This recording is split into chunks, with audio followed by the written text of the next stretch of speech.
different things. I'll talk about 4 different things, and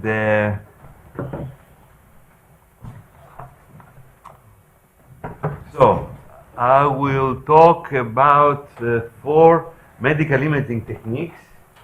3 of them are used in practice, which is Poisson emission tomography, of course, single photon emission computerized tomography, and also electroencephalography.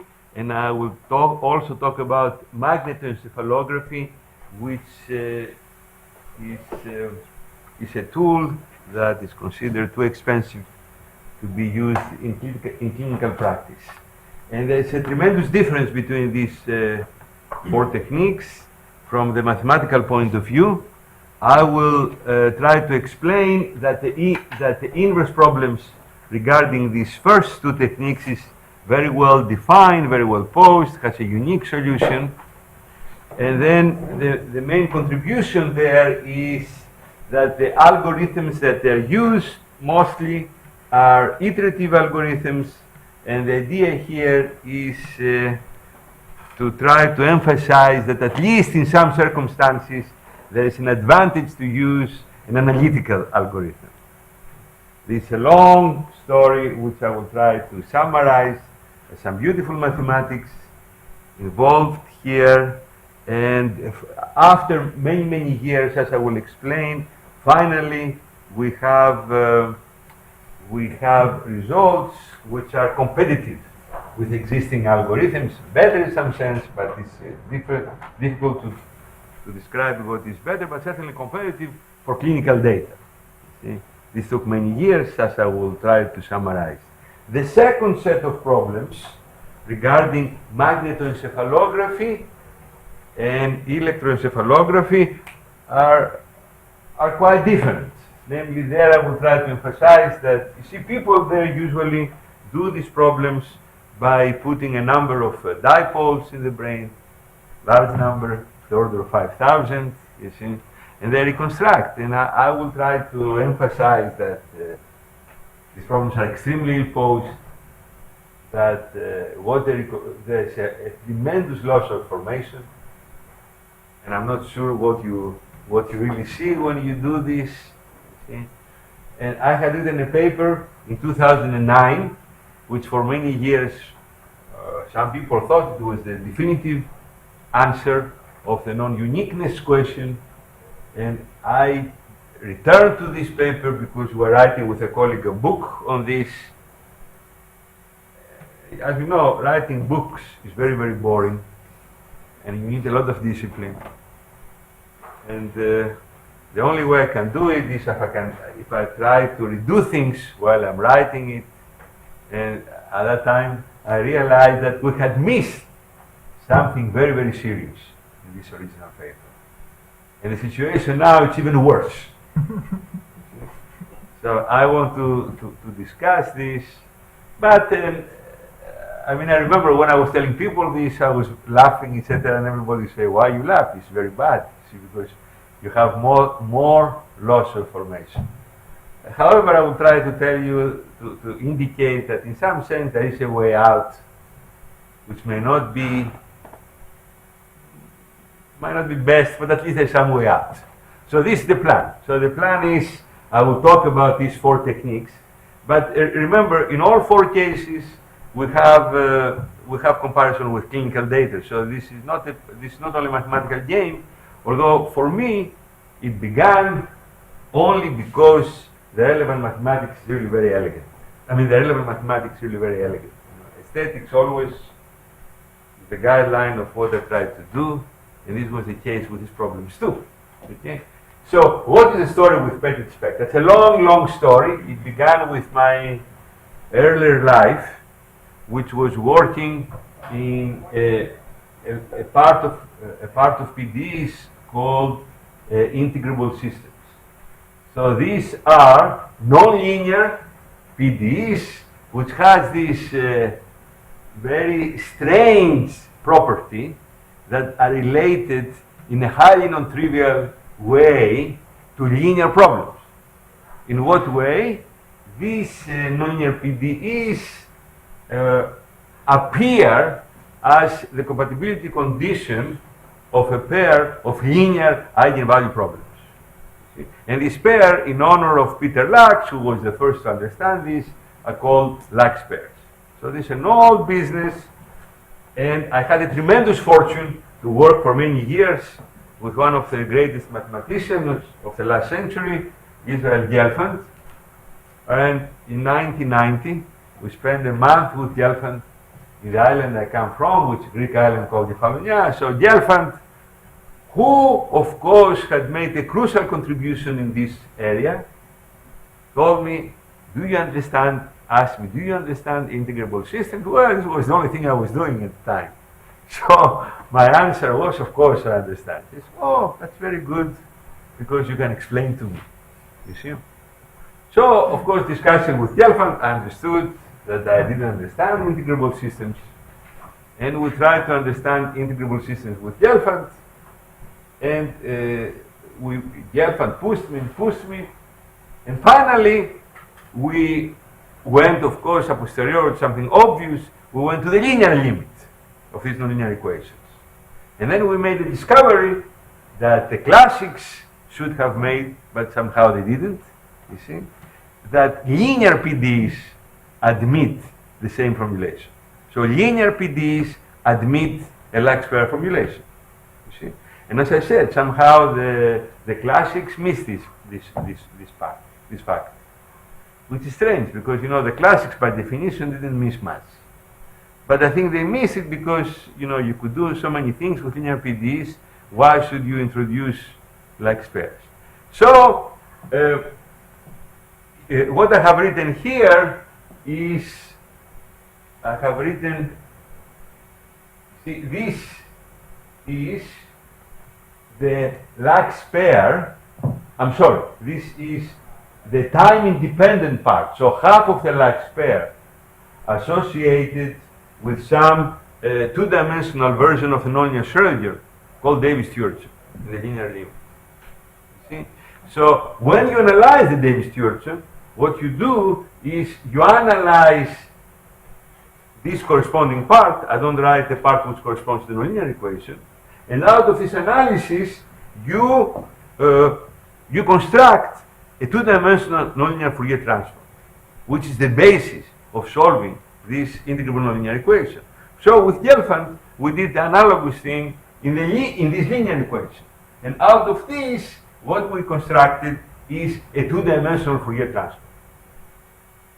You might say, okay, I can construct a two-dimensional Fourier transform in many other ways, you see. But the advantage here was twofold. Number one, you don't construct two one-dimensional Fourier transform. You construct immediately a two-dimensional Fourier transform, and actually it is taught in this university, in the distributional course, this derivation now, because it avoids distributions, you see. So this is the main advantage. But also at the time when we did this, it became obvious to me that this is a new way to derive transforms. You see? And indeed, Roman Novikov was visiting with me at the time, and Roman Novikov was very interested with his father, his late father, regarding nonlinear Radon transform. So I said, Roman, let's use the same technique to do Radon. So we use the same technique, and we derived the Radon transform. As you see, the difference between what I had done with Gelfand and what we did with Roman is very simple. It's elementary. You just change a little bit the eigenvalue dependence of this equation. Okay? And actually, this paper appeared in the Proceedings of the French Academy, and we needed to do something new because, as you know, you can construct a Radon transform through a two-dimensional Fourier transform. So you don't need this fancy procedure. So in order to do something new, we also did a discrete version, which somehow nobody has ever used. See? In this paper, there's also a discrete version of Radon, but maybe it's useless because nobody has used it so far.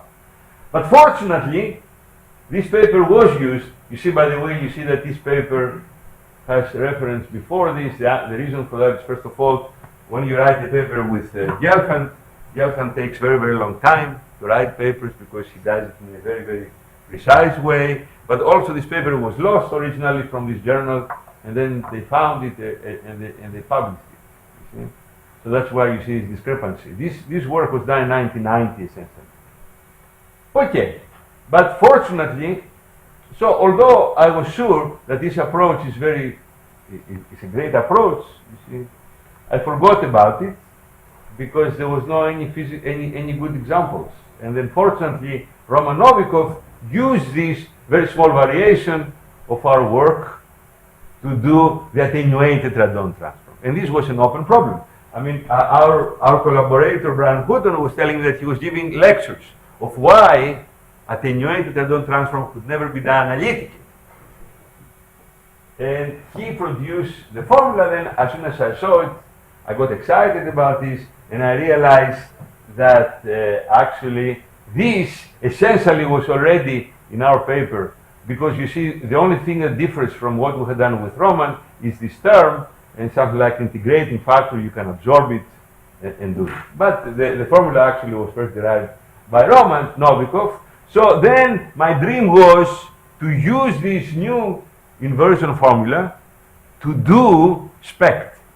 Because in SPECT, as you will see in a moment, although in PET you have radon, in SPECT you have attenuated radon. But because attenuated radon, nobody knew the inverse formula, attenuated radon, you do it SPECT, you do two ways. Either you forget the field projection that it varies and use some average for this, you see, or you do iteration.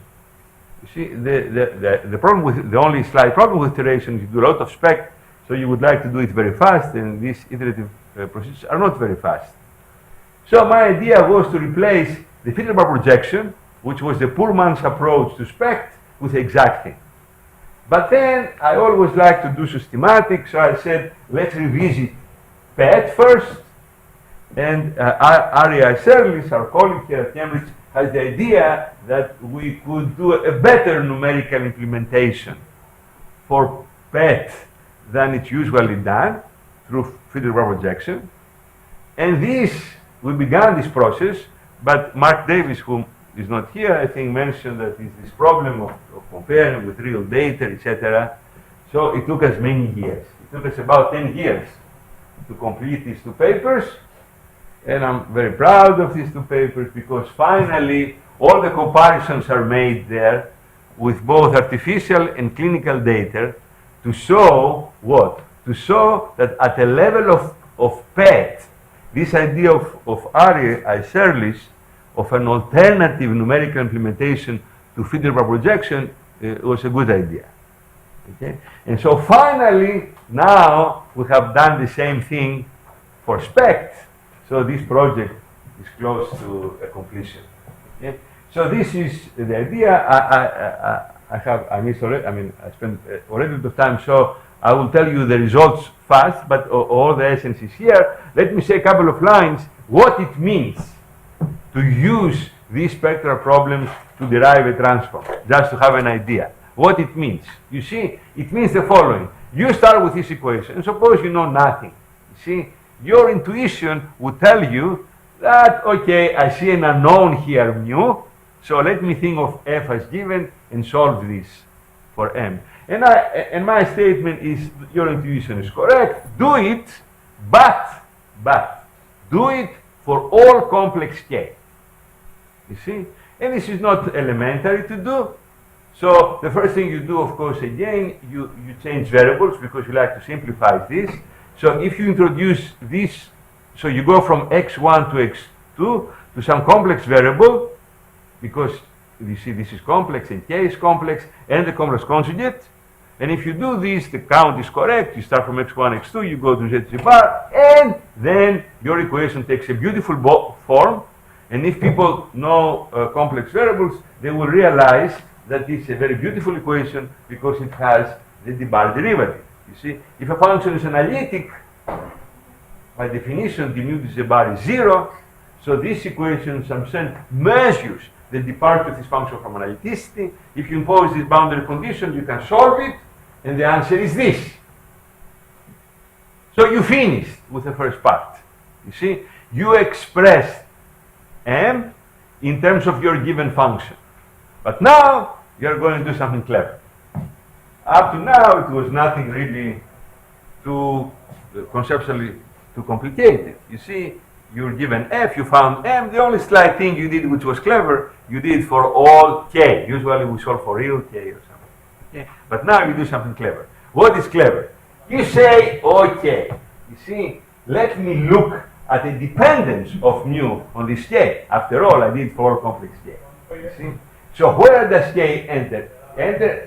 K enters here in a non-analytic way, of course. You see? And also k enters in the z, in the zeta, because you remember, here is k. Yeah? But here it enters in an analytic way. Therefore, you can ask the following question. Can I obtain a different representation for mu using the fact that the dependence on mu is on k is analytic? And the answer is yes, because actually this is not completely analytic, because you see you have a jump along k equals 1, but it is sectionally analytic.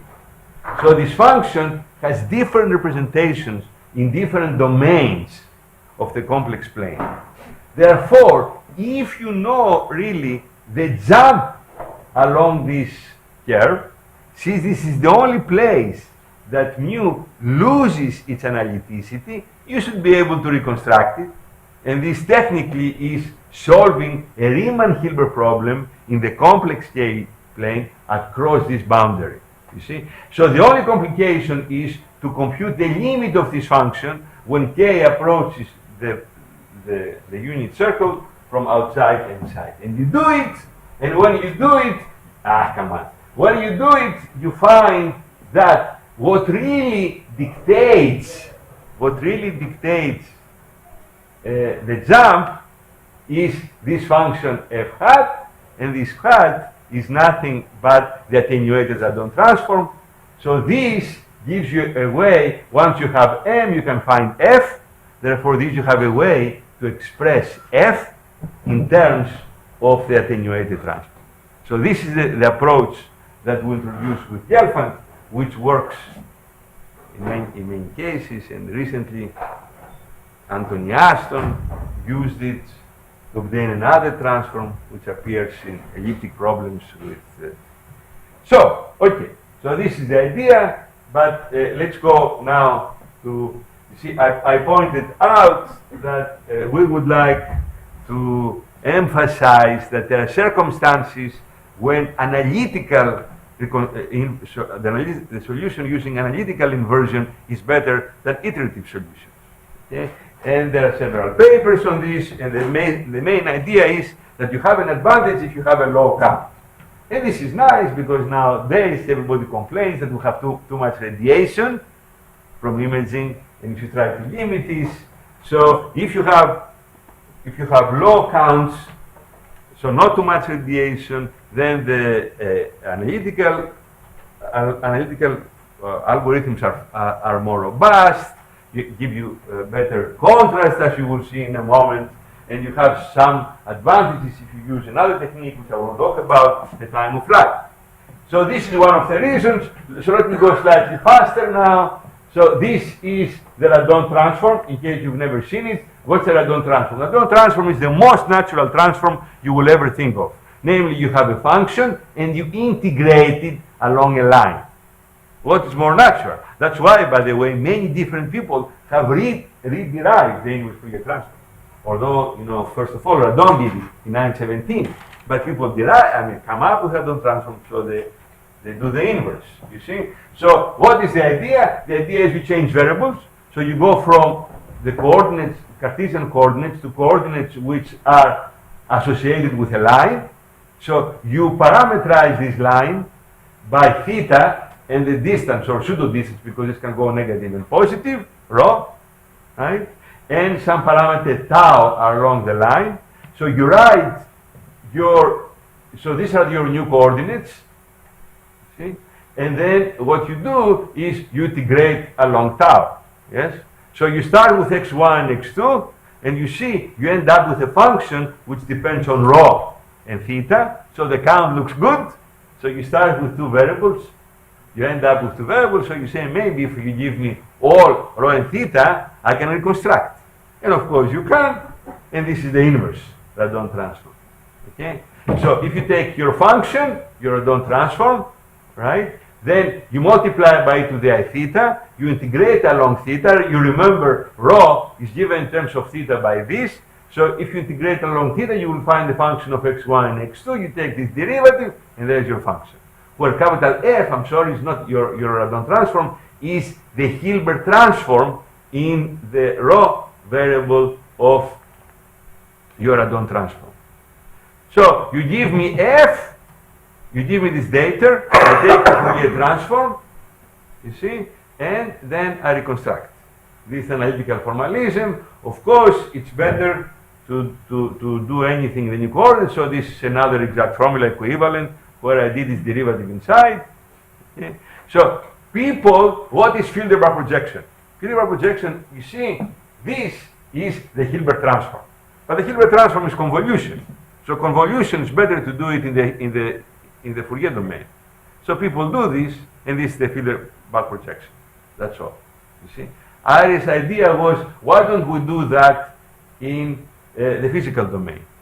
So let me quickly tell you, we do this in the physical domain by cubic splines. You see? So people know about this. I will go very fast. So you do a cubic spline. So these constants here, in my case, are functions of theta. These constants will depend on the value of this function at the endpoints, I and I, rho I and rho I plus 1, which will decay by I plus 1, plus also the second derivatives. I will tell you in a minute how to compute the second derivatives. So all these coefficients can be written in terms of the data that you know, plus what you don't know, which is the second derivatives. I will tell you in a moment how to compute. And actually, we're interested in the derivative, as you remember. So the derivative now depends on capital C and capital D. And the capital C and capital D are given in terms of A, B, C, D, in terms of this. Okay? So the only thing you don't know now is the second derivatives. And this is a system to solve for the second derivatives. And we call them custom-made slide, because in order to avoid some singularities, we impose these boundary conditions, which are not the boundary conditions that usually are imposed for spline. Okay, so you do this, and then this is the formula we use. This is the formula we use instead of the Hilbert projection formula. Okay, so the question is, I explained to you all this, so the question, now we do the real thing. You see, so how good is this? And this takes a long time. So how good is this? Because you have to start doing comparisons. And we do 3 types of comparisons. You see, SPECT is fantastic in contrast to MEG and EG. Because in MEG and EG, you have 2 extremes. You have numerical, simulated computations, which don't know how close are to reality. And then you have the reality where you don't know how close to the truth. Because if you want to find the tumor, you don't know how big the tumor is, right? Or active the tumor is. But in our case, we have our own phantoms. You see? So we have our own phantom. You put medication in there. I do this with a group in the Academy of Athens, you see? And then you know reality. You see? So this fantastic thing, because this is the best way to compare. You see? So we do all these 3 things. All these 3 things.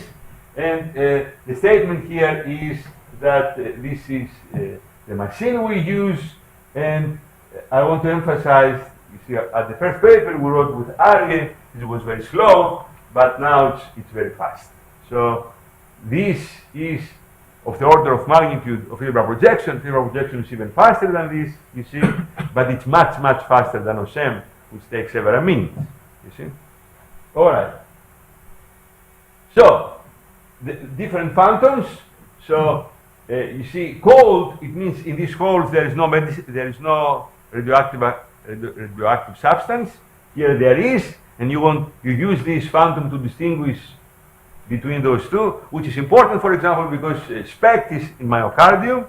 You see, myocardium, if it has infarction, then the part which is infarcted will not pick up radiation. So it's a cold region. So if we are able to pick the cold regions, we have an advantage. You see, and similar is another phantom now.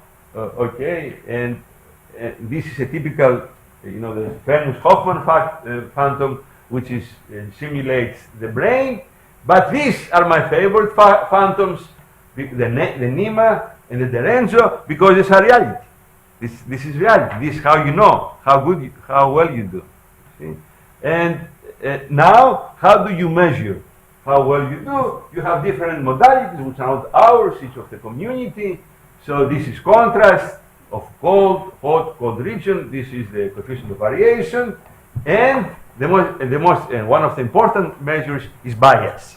Okay, so we use this to compare, right? And we have done hundreds of comparisons. And if you look at these two papers, it's very exhaustive. I'll just tell you one comparison, and this is contrast.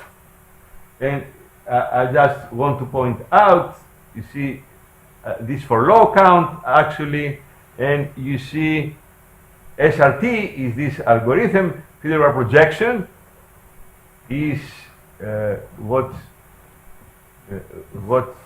the other analytical algorithm, and you see it has this is we plot automatically contrast and bias, and you see that this algorithm does better both with respect to contrast, because it has better contrast, and both with respect to bias, because it has smaller bias. You see? And this is the colder the region, the better our advantage.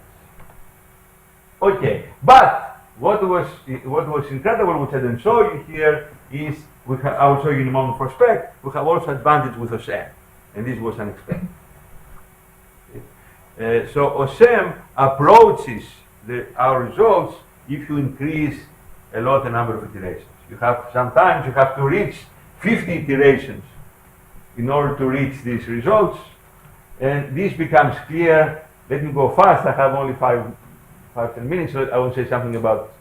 So this is the formulae, which are much more complicated for SPECT. You see, so the analog of this simple inversion formula is this. You see, but still explicit. And this is what we implement numerically now. As I mentioned to you before, you see the attenuator don't transform has the integral of the attenuation coefficient, which you don't know. You have to compute from CT first. And this is because they didn't know how to incorporate this. If you consider this to be constant, comes outside. And this is what they do in the current practice of when they use field projection for SPECT. So, of course, we have a lot of data now, which, we compare. This was analogous comparison, but now I give you comparisons not only with field projection, which is here, but also with various iterations for OSM. So the iterative mechanism you use from 10 through 50, and you see that you have advantage both. But let me finish. So these are real data, by the way. These are real data. And you see that the contrast is much better in our algorithm versus field projection. But let me stop here and say a few things about, for 5 minutes, let me tell you a few things about, because this is a huge surprise for me. So EEG, you measure the electric potential on the scalp, and you try to reconstruct the current inside the brain. And MEG, you measure the magnetic field outside the head, it's extremely sensitive, and you want to construct the current, right? So in this, all right, there's a patent about this with Parham, and these are our most recent papers, one with Richard Leahy from USC. But let me tell you what is the big surprise in 5 minutes. Okay, so what do you do? What you do is you say, okay, here is the brain. This doesn't mean that they are ellipses, it's just a bad drawing, arbitrary domains. So we want to make sure our model, that's not our model, everybody models, is realistic. So the cortex has one conductivity, the cerebrospinal fluid has a different one, the bone has a different one, and the scalp has a different one. So your current is supported in the cerebral cortex, yes? You measure your electric potential here, and you measure your magnetic field outside. What is your goal? To reconstruct the current. Okay, the current is three-dimensional. Yes, it's a vector. So what I found convenient is to use Helmholtz decomposition. So Helmholtz decomposition tells you, without loss of generality, you can introduce a scalar function psi and a vector function A and represent the current in this form. Of course, the count is wrong because you have 1 plus 3 is 4, so you have to be constrained on this, and the constraint is the divergence. Now the count is right, you see? So my paper in 2009 claimed the following, claim that if you have perfect measurements for the electric potential on the scalp, okay, the only thing that affects your current is the scalar function psi. So doesn't matter what you do, you will never be able from EEG to have any knowledge about this because it's invisible. So this was my result, where this V is very complicated, I don't know how, but it is independent of the current. So this is a nice formula to invert, you see. So we had hope that you get some information about one of the components. What is the problem? The problem now is the realization that, you see, this function, which is something like the Green's function, which we do it numerically, this function is harmonic in both variables. And because it's harmonic, you can write this equation in this form. Please look at this. If you look at this looks much worse than that. Why is this much worse than that? Because here you think that psi in the cerebral cortex, if you know this, you get some information about one of the three components of the current in the cerebral cortex. But if you look at this, you see it's not the case. You get information on the surface. So you have much less information than you thought. And there's nothing you can do. I mean, you can't play in games. Everything is rigorous, everything is exact. So forget it. Let me tell you the analogous formula very quickly for the magnetic.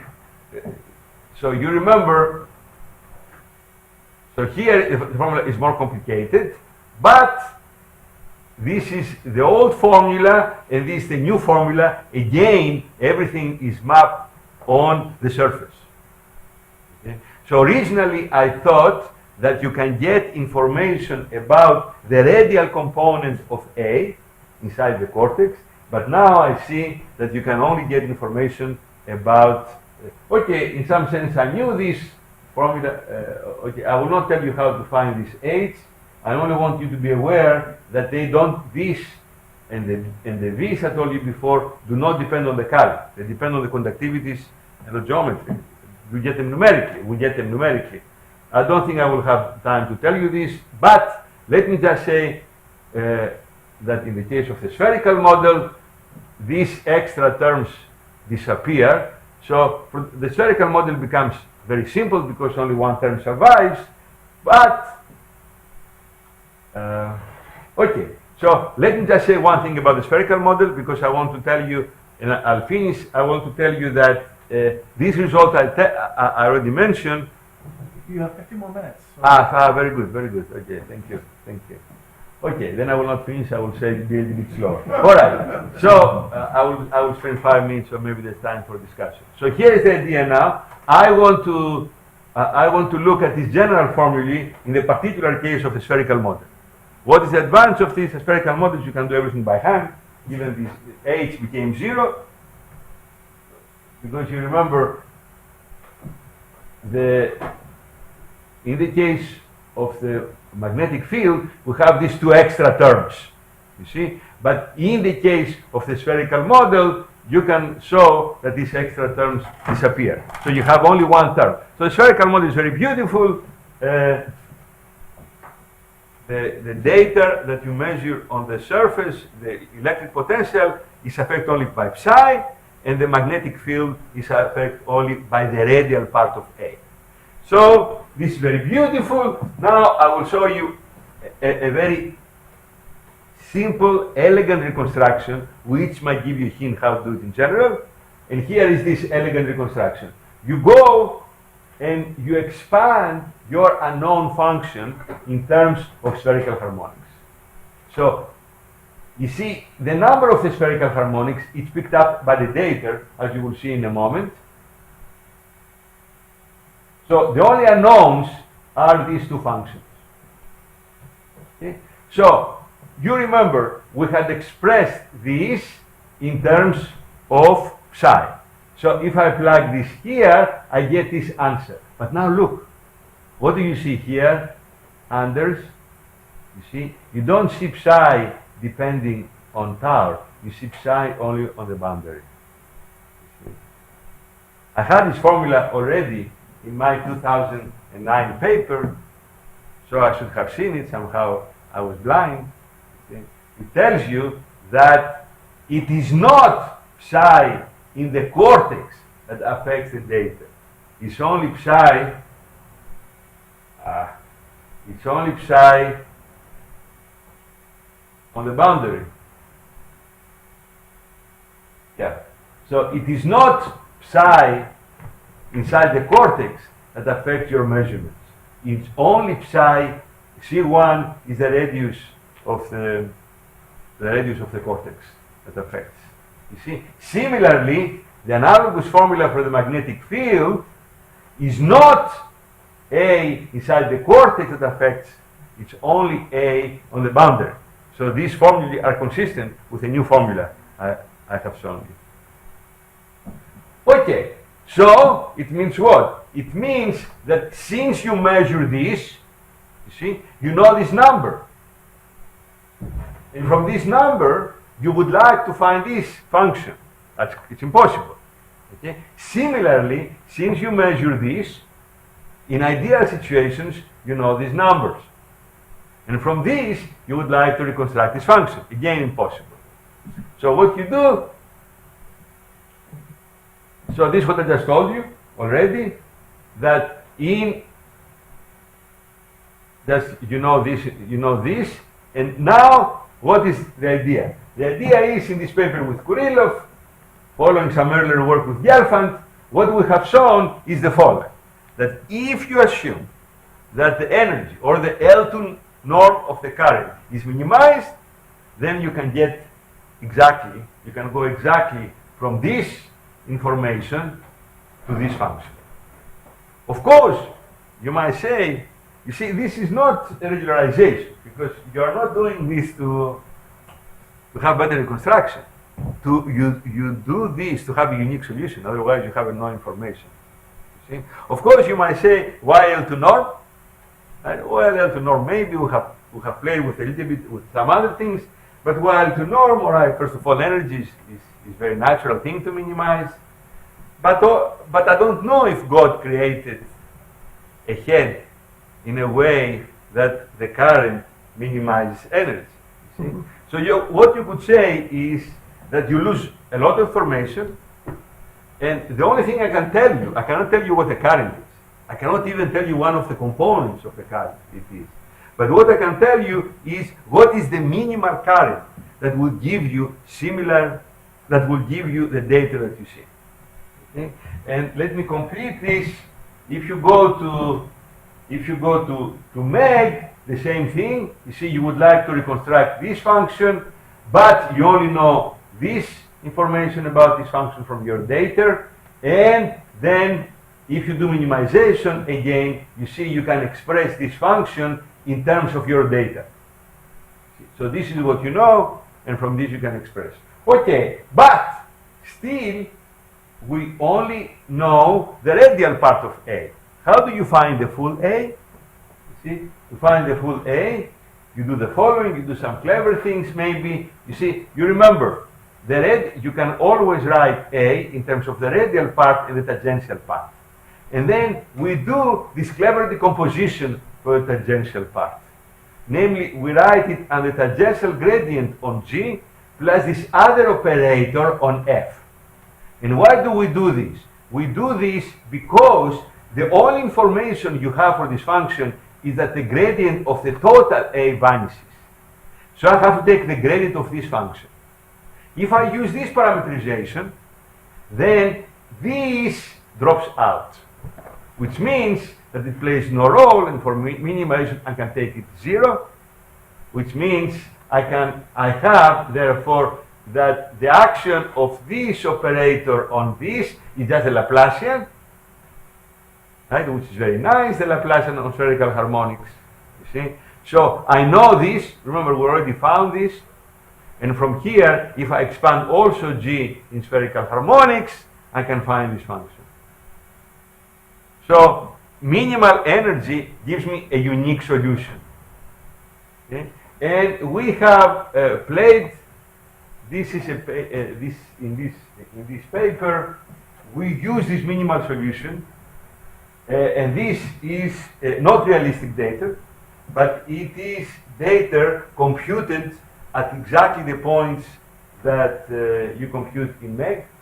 You see, so we start with this current, and then we show that by using some clever computation of spherical harmonics, something called reproducing kernels, you are able to reconstruct it at some different level of noise. You see, what is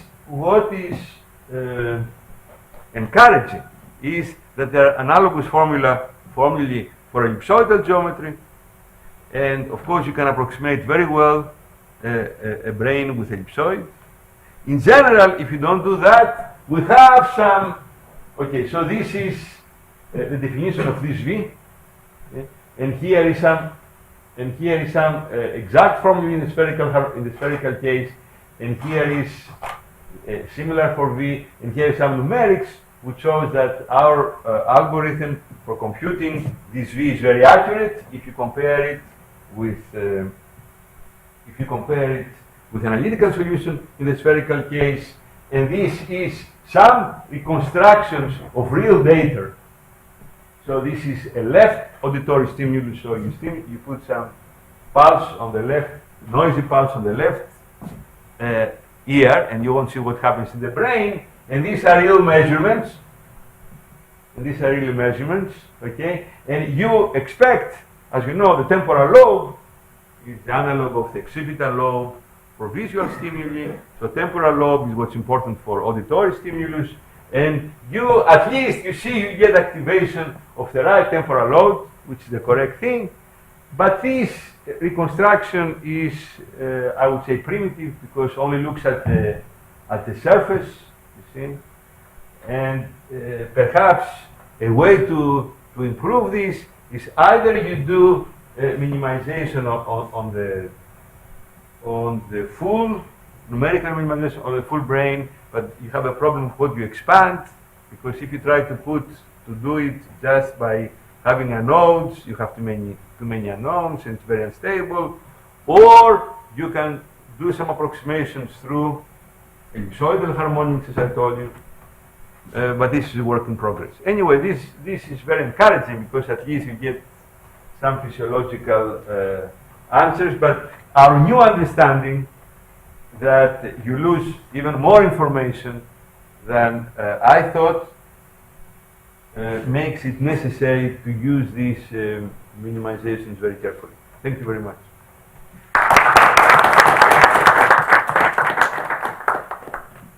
Yes. Questions? Yes. So I have a question on SPECT, because SPECT or SPECT? SPECT, okay. the attenuated Radon transform. So for the Radon transform, we know an explicit characterization of the range. Yeah. And that's quite important in diagnosing things that have gone wrong. I mean, so yeah. Faults in your system or errors.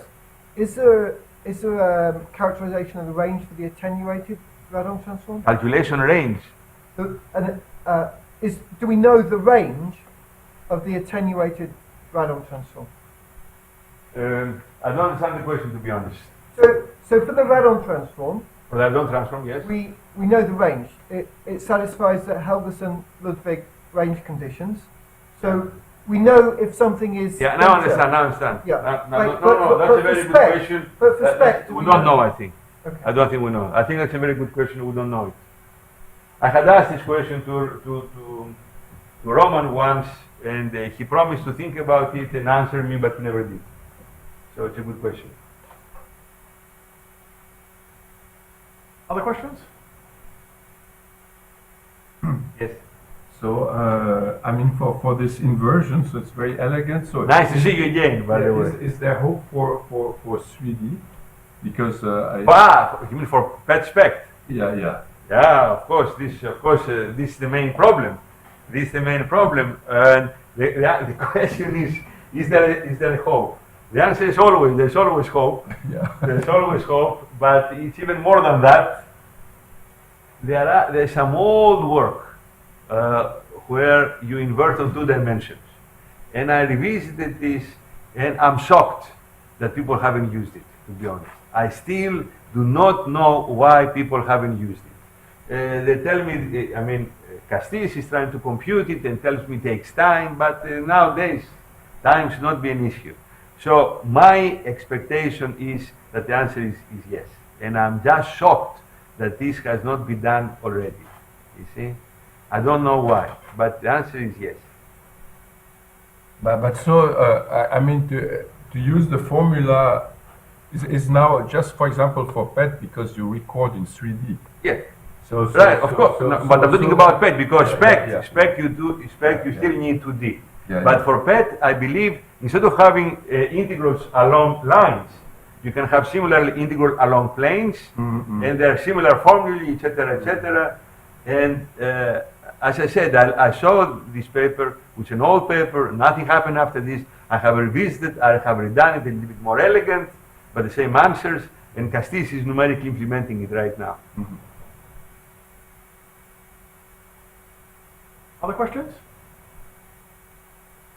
I have a very quick one. Of course. So, Yes. when I see this formula here, the first thing I'm thinking is related to what Michael talked about yesterday, is that the problem we have is that we will always take finely many samples.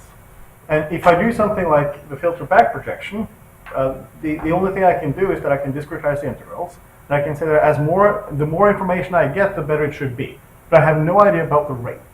So when you give me formula 0, I can really say, okay, the essential information is actually on the boundaries, for example. Can you, with that, essentially dissect and be more precise to see what is the kind of information that I need to see when I do scan, so I can get accuracy on my reconstruction? No, you see, you have thought about these problems much more than I have, so you should answer.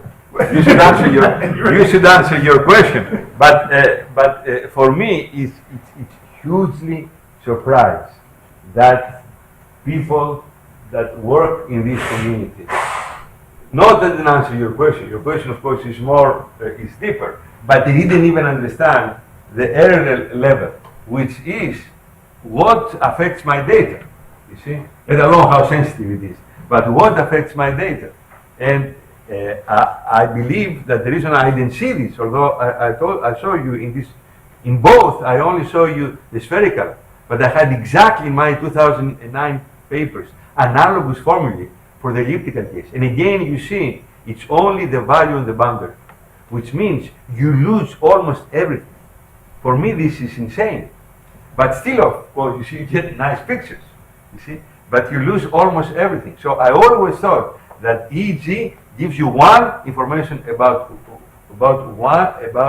one component, and MEG gives you information about the second component. So 2 out of 3 is not so bad. Now what do I see? Now I see that this, although only one of the functions affects, let's say, EG, its impact is only through the boundary. So for you now it's easier to answer your question, because only you have to look on a 2-dimensional surface to see what happens, you see? And unless you do something else, unless you add something else, so this idea that you put 5,000 and you reconstruct. I mean, you reconstruct what? So, or in contrast, as we saw, PET and SPECT, everything is unique and it's nice, and just the question is how you do things faster, more accurate, but at least you have a unique solution. In MEG and in G, you have nothing. Okay, with that, I think we should thank Thanasis again and move on to the next speaker. Thank you very Thanks so much.